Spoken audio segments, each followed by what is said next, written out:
Hello pagkain! Hello mga kapatid at mga ka-okiks! Itong nakaraang mga araw, binisita natin ang Taiwan, Taipei upang magkaroon ng masayang food trip at dagdag na kaalaman sa farming at agriculture practices nila. Hi! Aba, ang daming ganap na masaya sa ating pagbisita ron. Siyempre, lalo na sa usapin ng pagkain at food trip. Ating mga kababayan dito. Dito ba namimiss sa Pilipinas? At dagdag na bonding dahil binisita natin ang ating mga kababayan, yung pinapasyalan nila dyan sa Taipei, Taiwan. Kaya tara na, sabay-sabay na tayo at mamasyal sa Taipei, Taiwan.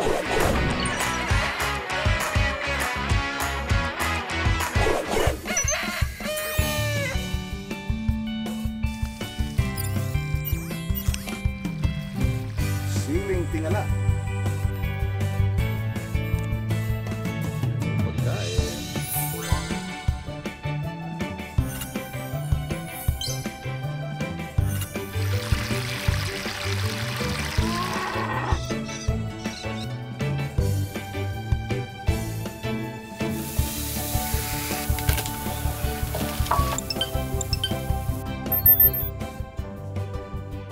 Tara, kain na tayo. Must try, ika nga. Pansit alanganin. At mainit pa, oh. Pangpangan yata, pangan yata. Buhatin. Ito, sira na naman ang diet ko. Hello, pagkain. Hello, pagkain. Hello, pagkain. Hello, pagkain. Hello, pagkain. Hello, hello! Hello, hello! Hello, pagkain!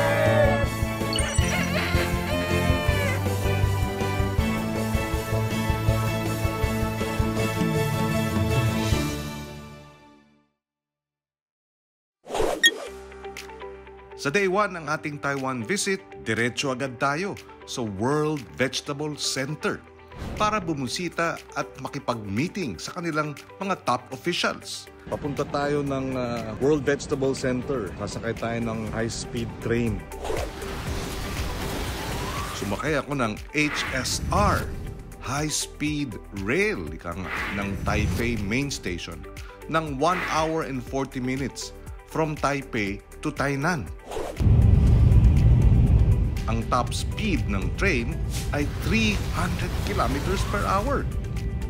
Kung by car ang naging biyahe natin, naku guys, 4 na oras mahigit ang haba ng travel time. Mahalaga sa akin na mapuntahan itong World Vegetable Center dahil sa kaalaman at experience na ating makukuha dito. Ibabalik natin ito pauwi sa ating bayan para may maibahagi tayo sa ating mga lokal na farmers at sa industriya ng agrikultura. Kung ang IRRI sa Los Baños ay para sa rice research ng mundo, yung palay at bigas, itong World Vegetable Center naman ay para sa gulay, para sa buong mundo rin. Ang World Vegetable Center ng Taiwan ang pinakamalaking gene o seed bank ng mga buto ng gulay sa buong mundo. May mahigit na 1,000 na iba't ibang buto ng gulay na galing dito sa Pilipinas at 100,000 naman sa buong mundo. Para kung sakaling kakailanganin ng mga buto sa mga panahon tulad ng kalamidad na mahihirapan at hindi agad makukuha o makakapunla ng buto ng gulay, 100,000 iba't ibang buto ang nakareserba dito sa World Vegetable Center. May mga proyekto rin ng gulayan ang World Vegetable sa Pilipinas. Dito sa Taiwan, nagkaroon ako ng opportunity na ipakita ang ating programa na pagtulong sa ating mga magsasaka at hiniling sa kanila ang posibleng pag-tie up ng center sa ating Hapagbigay Project. Hindi lang naging fruitful ang aming naging meeting. Aba, sobrang vegetable full din. Ayos! Hi! Ni hao! Good. Yes. After lunch sa World Vegetable Center, bumisita naman kami dito sa isang organic vegetable farm. Papunta tayo sa isa sa mga greenhouse dito sa Taikang Organic Farm para makita ang kanilang mga produkto. There. 45 na ektarya ang laki ng farm at may 24 members ang kanilang Farmers Association. Iba't ibang prutas at gulay ang tanim nila tulad ng dragon fruit, guava, talong, bok choy, kangkong, mangga, ampalaya, kamote, bell pepper. Bayabas. 来来来，叫姐姐，我们尝一下了。 Organic 要切 bayabas. 吗？要切吗？ Bukod sa organic farm tour, nakipag-usap din tayo sa mga farmer leader ng kanilang asosasyon. Dito natin nalaman sa kanilang mga kwento kung paano naging epektibo ang sistema sa farming ng kanilang bansa. Napakahalaga ng suporta ng gobyerno sa bawat industriya ng isang bansa tulad ng farming. Sinabi nila, malaki ang suporta ng gobyerno sa kanila. Subsidized, up to 50% ng gastos sa greenhouse, sagot nila. Dito sa Taiwan, ito ang ilan sa mga ginagawa ng gobyerno nila para suportahan ang kanilang pagsasaka. Pagpondo ng mga greenhouse, tractor, cold storage, water at irrigation system, mga pataba, pestisido at pati sa research at maging pag-apply ng bagong teknolohiya. And this two is fertilizer. Fertilizer. Yeah, fertilizer. Ayan. But it's organic fertilizer. Cold storage. Binidyo din natin dito sa organic farm yung kanilang cold storage facility. Nasa loob mismo ng kanilang sakahan. Napakahalaga ng cold storage. Alam nyo ba kung may cold storage halimbawa ang ating mga onion farmers? Sa halip na isang buwan lamang at bulok na ang mga sibuyas, sa cold storage hanggang 9 na buwan, maaring itago o kaya iimbak ang mga sibuyas para maibenta ng maayos. Hindi hawak sa leeg ng mga trader ang mga magsasaka kung may cold storage facility dahil hindi agad-agad kailangan ibenta at hindi sila hanggang 9 na buwan mabubulukan. Oops! Ika nga! Wait! There's more! Pati sa bentahan namamagitan rin ang kanilang gobyerno sa mga hotel and restaurant operators at supermarkets. Nakikipagpulong direkta sa mga asosasyon ng farmers.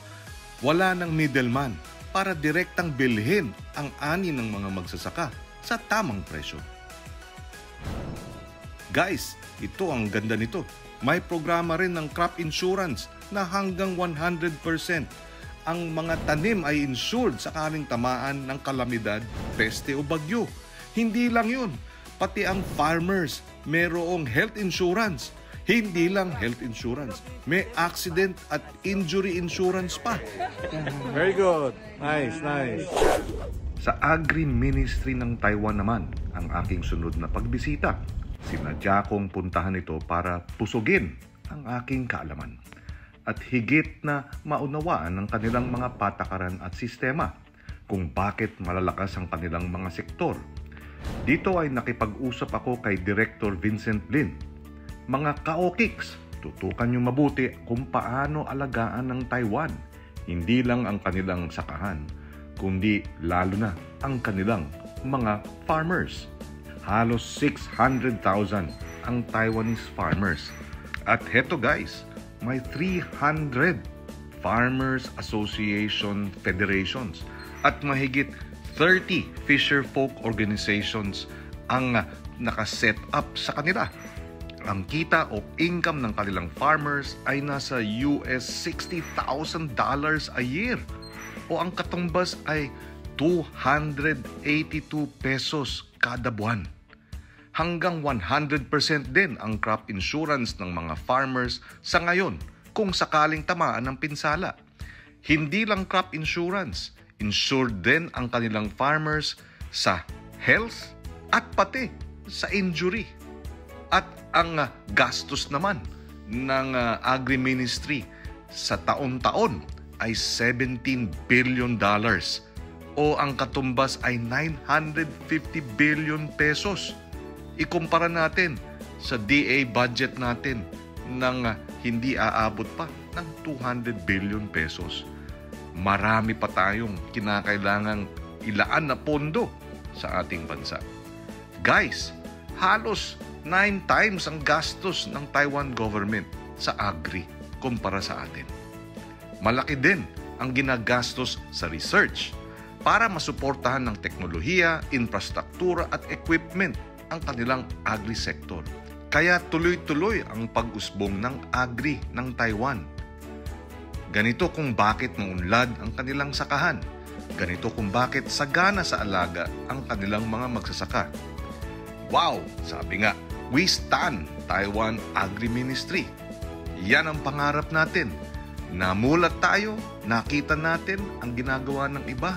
Aba ay matuto tayo para sa atin din magagawa. Yan ang dapat mangyari sa ating bansa.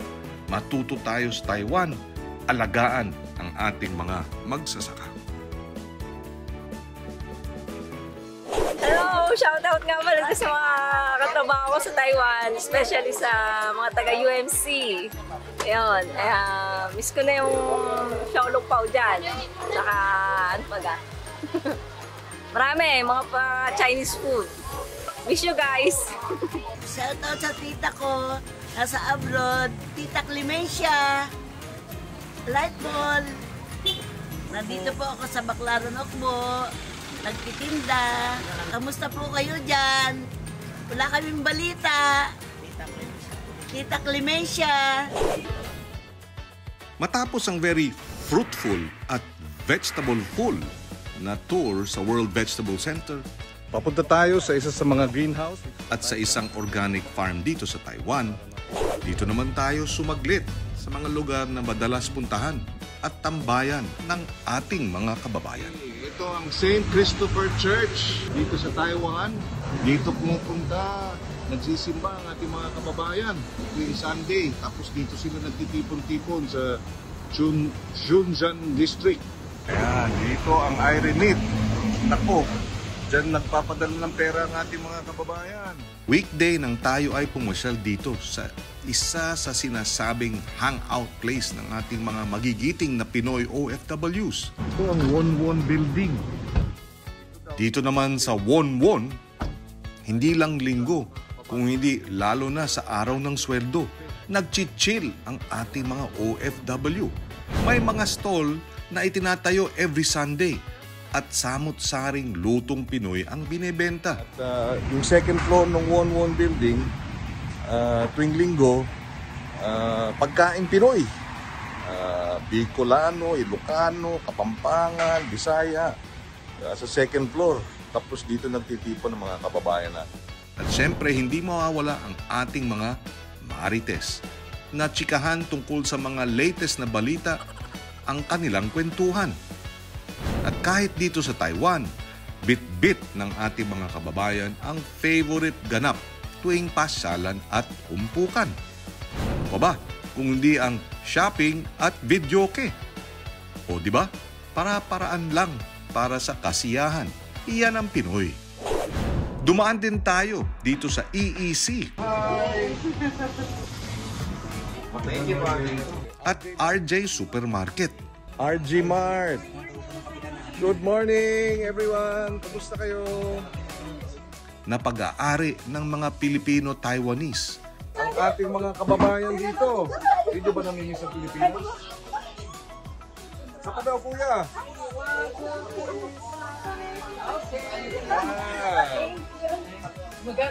Oh, nakalimutan nyo na yung customer nyo. Ilang taong ka na rito? Going to 8 years to sir. Bah, kailan ka huling umuwi sa atin? Last 2 months sir. So nakakauwi ka naman. Yes, Okay naman ang buhay rito. okay na. Anong trabaho mo rito? Titinda ng gulay sa palengke. Misis ko, Taiwanese ko. Okay. May anak kayo? Meron to. Ilan? Isa. Isa. 2 years and 2 Babae, months. lalaki? Lalaki ko. Ba? Okay. Anong pangalan ng anak mo? Jiwang. Jay Wang. Yes po. Marunong ka nang mag-Mandarin. Konti lang sir. Okay. Sige, John, ha? Kumustahan at kwentuhan sa ating mga kababayan na nagtatrabaho rito. Baka Pilipinas ka rin. Pero dito ka pinanganak, hindi. Napagkakabalatan Taiwanese. Half-half. 50-50. Parang ano, 50, ano? 50% discount. Anong pangalan mo? Paula. Di ba pagka sinabi mong Paula, busog ka na? Ay, di ba sa Chinese naman? Paula. Yan ang masaya rito, ang ating mga kababayan. Pagka nakasama natin, talagang nakakatuwa. Yan ang ating sinadya. Mabuhay ang ating mga OFW. Nagpapadala ng pera sa atin sa Maynila, sa Pilipinas. Maraming salamat ha. Nandito tayo sa Meko. Sa lunchtime naman ay pumunta tayo para sa isang lunch meeting sa opisina ng Manila Economic and Cultural Office o MECO na tulad na rin ng ating embassy. Nakasalo ko dito ang ating mga magigiting na opisyal ng MECO. Ang MECO ay ang organisasyon na kinatawan ng ating bansa para tiyakin na may promote at maprotektahan ang interes ng ating bansa at ng ating mga kababayan sa Taiwan. Maraming salamat kay MECO Chair, Chairman Bebot Bello, pati na kina Alice, Lorraine, Vicky, Hermel, Attorney Kyra at June. Mabuhay po kayo!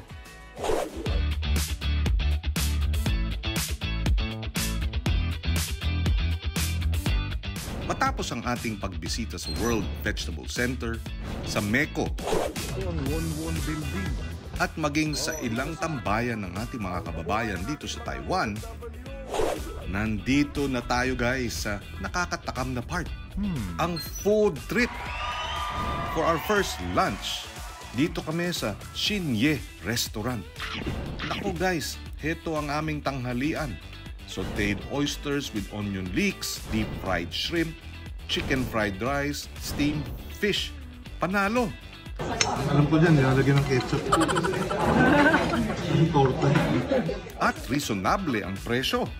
So, andito tayo ngayon sa Huasi Street Night Market. Siyempre, di natin papalampasin bisitahin ang mga food strip at night market dito sa Taipei. At dahil tanghalian, laid back pa ang feels dito sa Huasi Night Market. Oh, si Kuya nga, relax lang dito sa food spa sa loob ng night market. Priorities guys. Ang whole body massage for 420. Mahalagang relaxed, malinis ang ating mga paa. At syempre, nakapagpahinga bago kumain. Uy, mukhang masarap talaga ang street food dito sa Huasi Night Market. At higit sa lahat, napaka-reasonable. Talagang sa halagang 150 pesos to 200 pesos. Nako, busog na busog ka. So, dito tayo bumili ng ating lunch. Chicken rice. Mukhang masarap. Pero titikman natin mamaya. Ayan, no? Authentic Taiwanese food. 200 pesos, di ba?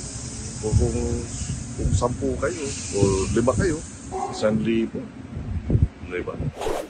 Okay, ready? Taste test. 1, 2, 3. Ay, mic test pala yun.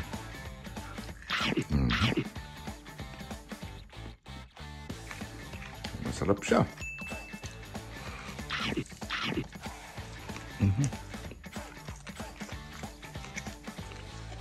Chinese fried chicken. Ay, itlog pa. Sarap. May ganito pa. Ito, repolyo. Steam. Chicken leg. Tuloy-tuloy ang ating food trip. Try naman natin dito sa Wang Brothers Street Food Resto. Ayos din ang food. Siyempre, di pwedeng ditikman ang hot pot dito. At isa sa mga Michelin. Sa gabi, nag-stroll tayo dito ulit sa Huasi Night Market. Iba't ibang stall. Ika nga, mekus-mekus ng mga services at mabibili. Bukod sa foods. Ika nga. Shintungnan Market. Shintungnan.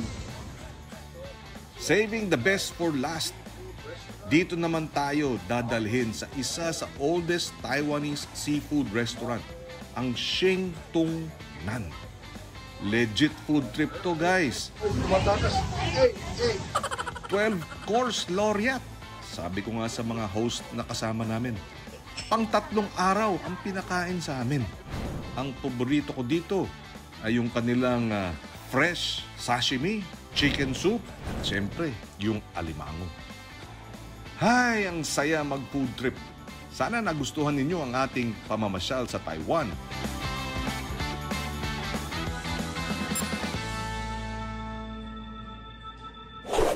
Maraming salamat sa inyong pagtambay dito sa 1PH at Signal Channel at pati na rin sa ating YouTube at iba pang mga social media channels. Sana nabusog kayo sa good vibes at masarap na kwentuhan mula sa Taipei, Taiwan hanggang sa inyong hapagkainan. Kaya sa susunod, abangers kayo ha! Sa susunod nating napakasarap at masustansyang episode ng Hello Pagkain! Kita Kicks!